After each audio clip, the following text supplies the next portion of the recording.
Hi everybody, I am going to talk about gestalt therapy, which is made use of as a therapeutic intervention in social casework practice.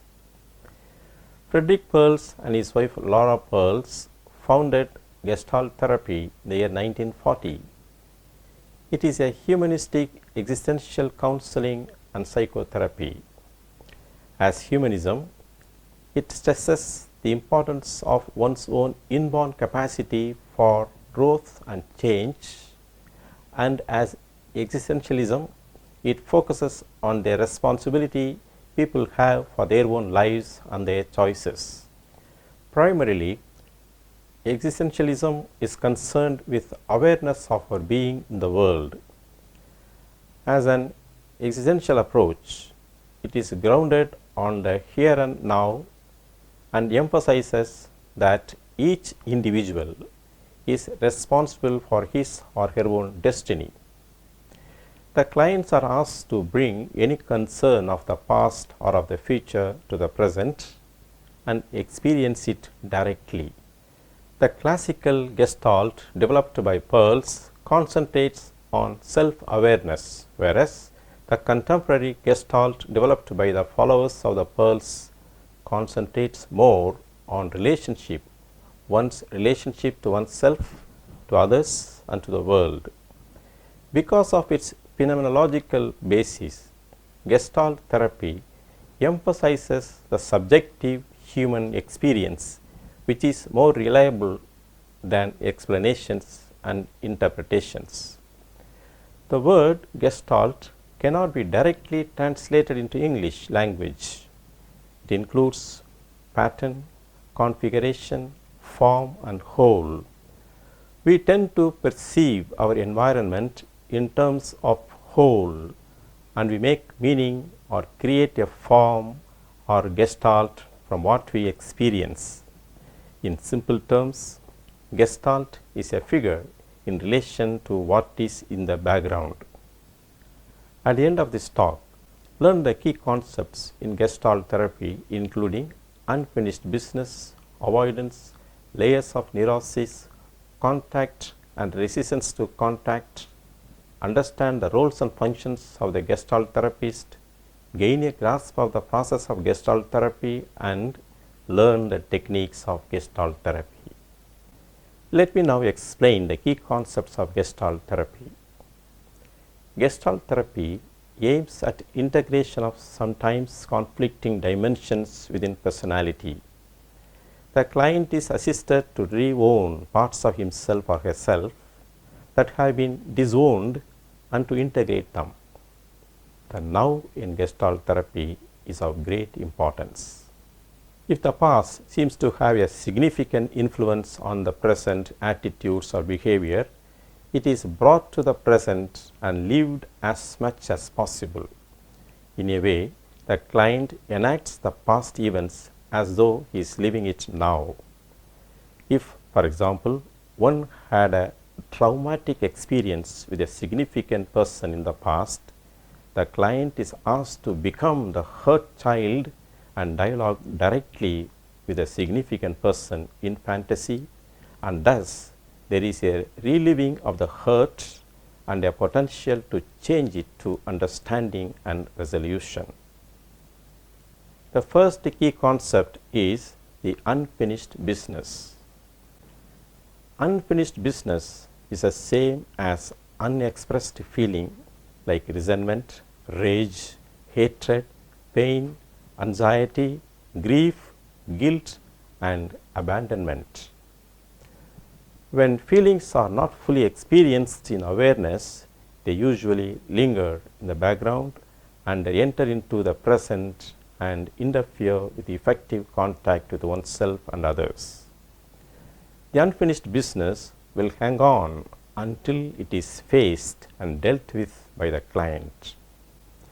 The unexpressed feelings seek completion, and when they become powerful enough, they make the individual preoccupied and weary and engage in compulsive behavior and self-defeating behavior and experience oppressive energy.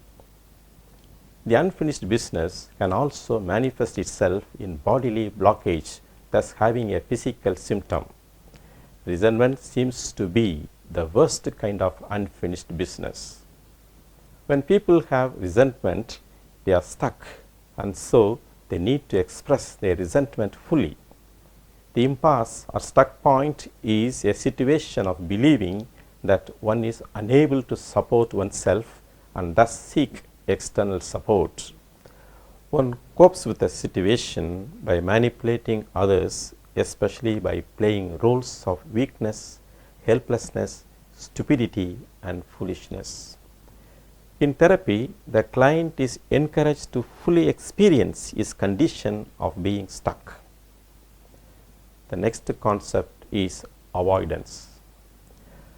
Avoidance is a means used by clients to evade facing unfinished business and experiencing the uncomfortable emotions associated with the unfinished business.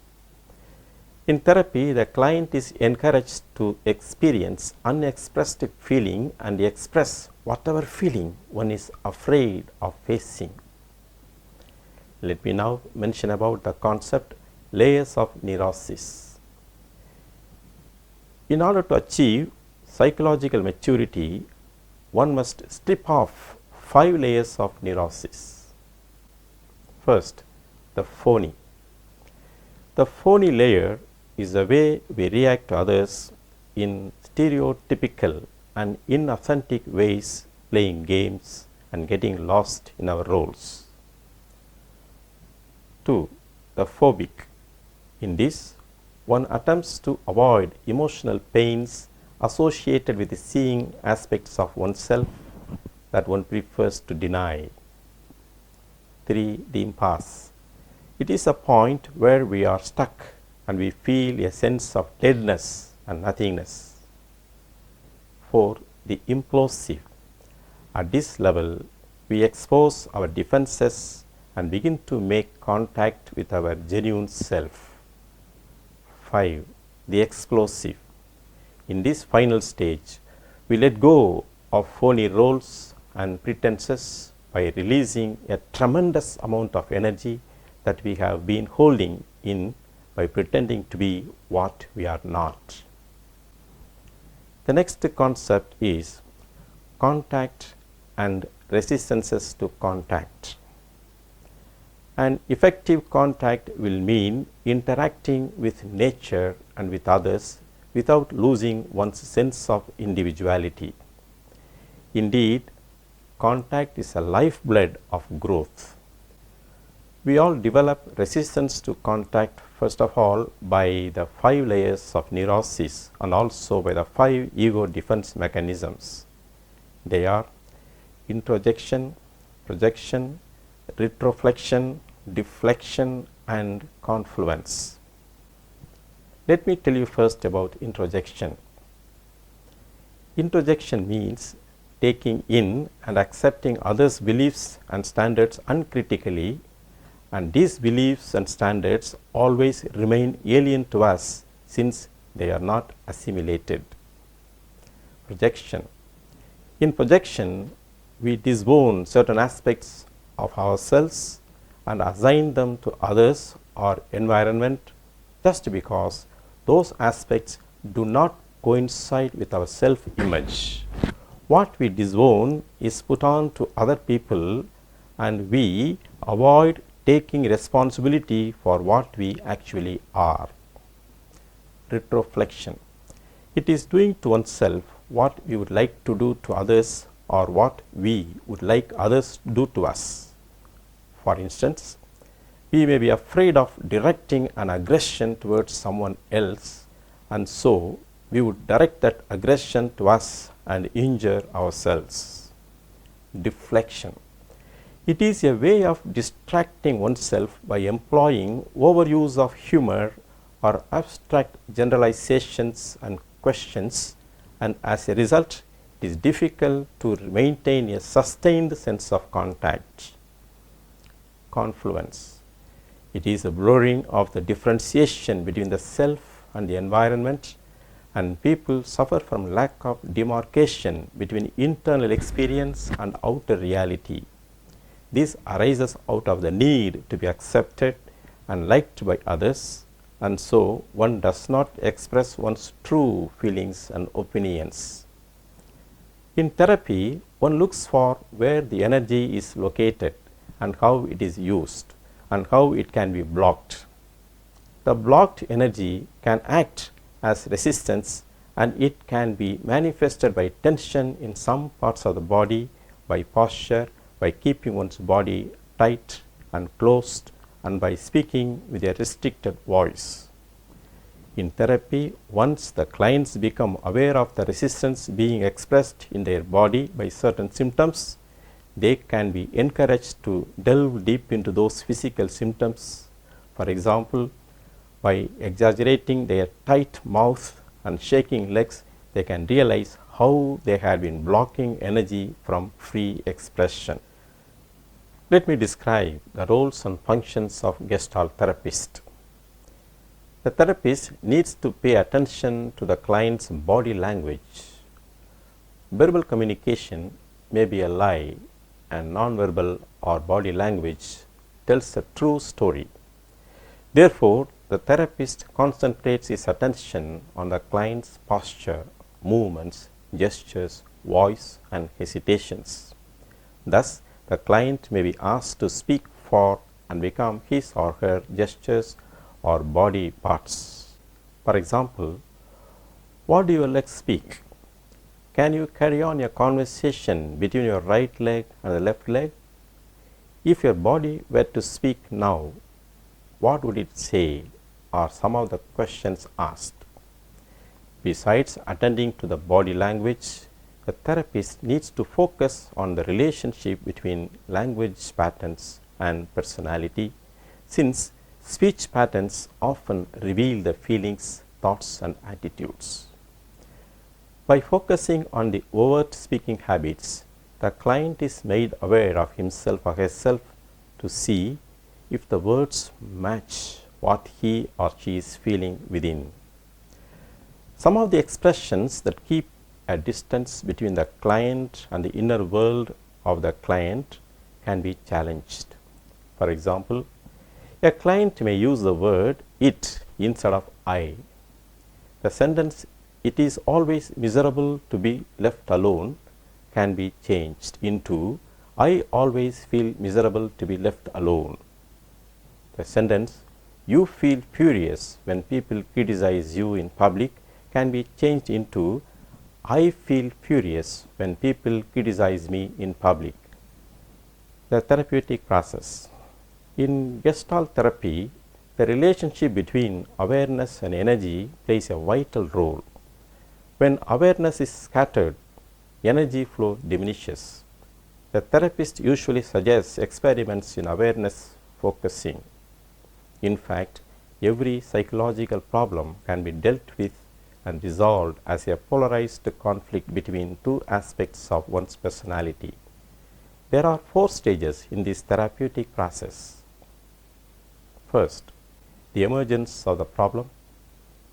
Second, working with the external polarities. Third, working with internal polarities. Fourth, integration. Let me explain each of these stages. Emergence of the problem. The client brings into awareness with increasing intensity a major conflict in the here and now of the therapy session. While taking increased responsibility for one's thoughts, feelings, and sensations, the client becomes aware of the connection between verbal and nonverbal behaviors. The client experiences feelings and sensations and can also discover their links to body awareness and later give voice to those selected physical areas.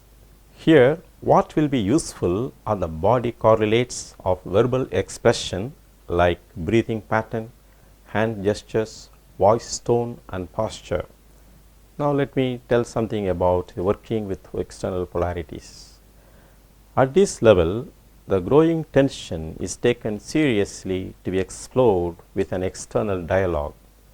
Whether the problem is an intra or interpersonal one, it is good to initiate a conversation between the client and the significant other.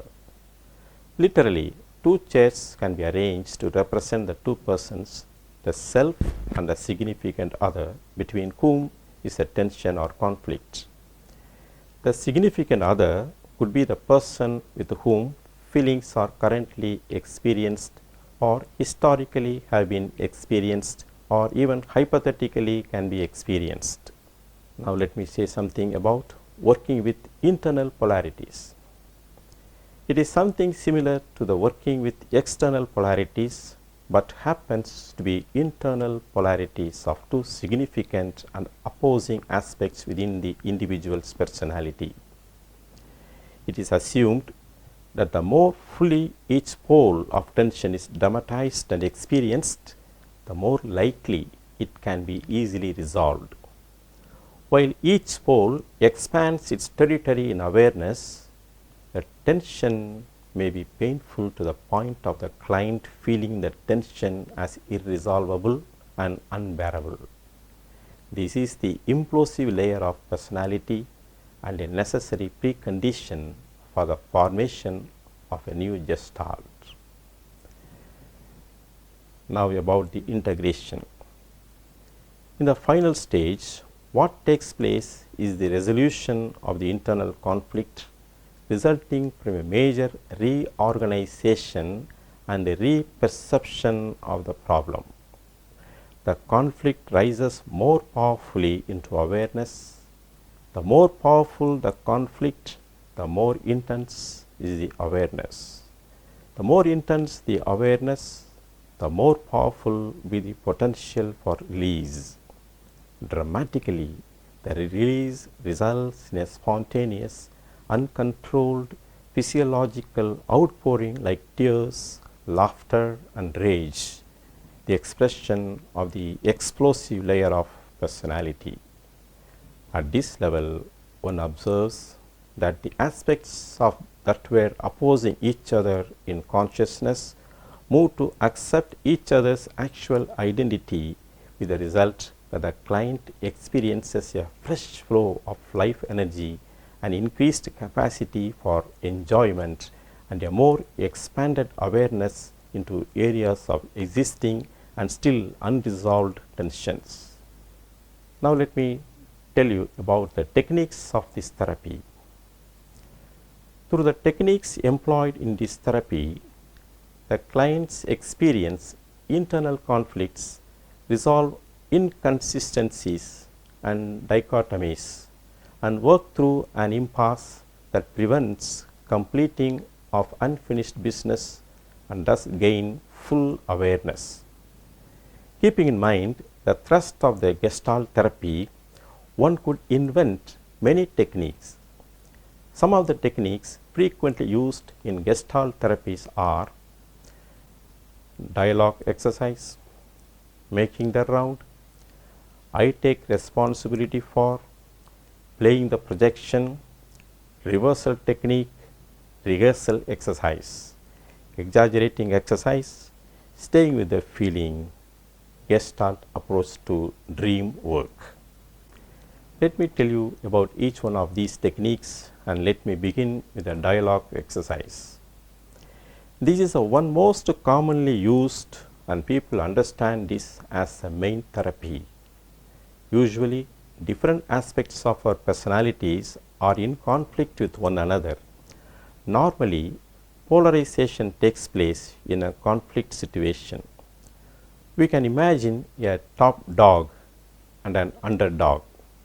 Both dogs fight for their existence and one tries to control the other. This conflict is rooted in the mechanism of introjection, by which aspects of others are incorporated into one's ego system. The empty chair technique is one way of getting the client to externalize the introject. The client is asked to sit on one chair and be the top dog and act out its role, and later he or she is asked to sit on the other chair and act out the role of the underdog. Now, the conflict becomes too obvious and powerful. Subsequently, the conflict is resolved by the acceptance and integration of both sides. Next technique is making the round. The individual in a group setting is asked to go around and speak to or do something with each member of the group, thus confronting, risking, disclosing the self, experimenting with new behavior, and growing and changing. For example, the person who has a please me driver has no guts to say no to others can be asked to go to each member of the group and say no emphatically. The other members of the group might overpower the person with a no much louder, and the individual shouts aloud and affirms his or her no, thus gaining confidence in saying no to people. Another technique is I take responsibility for. When a person feels rejected, he or she is asked to say, I take responsibility for my being rejected. This saying facilitates the individual to realize he or she needs to accept his or her feelings instead of projecting them onto others. Playing the projection is another one. The kernel of projection is seeing clearly in another the very things one does not want to see in oneself and accept them as one's own. In fact, so much of energy is spent in denying one's feelings and attributing them to others. For example, one has problem in accepting the moral weakness of others. This may be the projection in the sense that the person is not willing to accept his or her own moral weakness, and that is projected onto others. Next is the reversal technique. For example, a clean freak can be asked to wear his or her dirty clothes for 3 consecutive days. An overly submissive person can be asked to be assertive during the session with others. Let me mention about the rehearsal exercise. Many of the roles we play in society are rehearsed in fantasy, and when it comes to actual performance, we falter out of fear. When the clients openly share their rehearsal loud with the therapist or the group, they begin to understand the dynamics of the rehearsal. Exaggerating exercise is another technique. Usually, clients communicate through their movements, postures, and gestures which have meaning. These nonverbal behaviors can be exaggerated, which intensifies the feeling attached to them and makes the inner meaning clearer. Trembling, shaking hands and legs, slouched posture and bent shoulders, clenched fists, tight frowning, facial grimacing, crossed arms are all some of the gestures that can be exaggerated. In the same way, clients can be asked to repeat certain words or statements they used louder and louder. Next, let me tell you about staying with the feeling. We usually avoid unpleasant situations and feelings. Clients want to avoid unpleasant feelings. The therapist can ask the clients to stay with whatever feelings they are currently having and thus go deeper into them, gain courage to face them, and be willing to endure the pain necessary for unblocking and making way for newer levels of growth. Lastly, gestalt approach to dream work. Unlike in psychoanalysis, in gestalt therapy, the dreamer is asked to narrate the dream in the present as though reliving the dream in the present. The dreamer can also be asked to identify himself or herself with any one of the dream elements and to carry on a dialogue. It is assumed that different parts of a dream are expressions of one's own contradictory and inconsistent sides. Thus, every person and every object in the dream is a projected part of the dreamer. For Freud, dream is a royal road to the unconscious. whereas for pearls, it is a royal road to integration. Let me sum up. Gestalt therapy is a form of existential psychotherapy established by Frederick Fitzgerald and Laura Pearls in the 1940s. It focuses on the phenomenological method of awareness, where feeling, perceiving, and acting are differentiated from interpreting and reshuffling the pre-existing attitudes of individual. Clients and therapists dialogue or communicate their phenomenological perspectives. Differences in perspectives become the focus of experimentation and continued dialogue. The goal for clients is to become aware of their self in terms of what and how they are doing and how they could change themselves and learn self-acceptance and value themselves. Gestalt therapy focuses more on process than content. The emphasis is on what is being done, thought, and felt at the moment rather than on what was, might be, could be, or should be. Let me sign off now and hope to see you in another session. Thank you.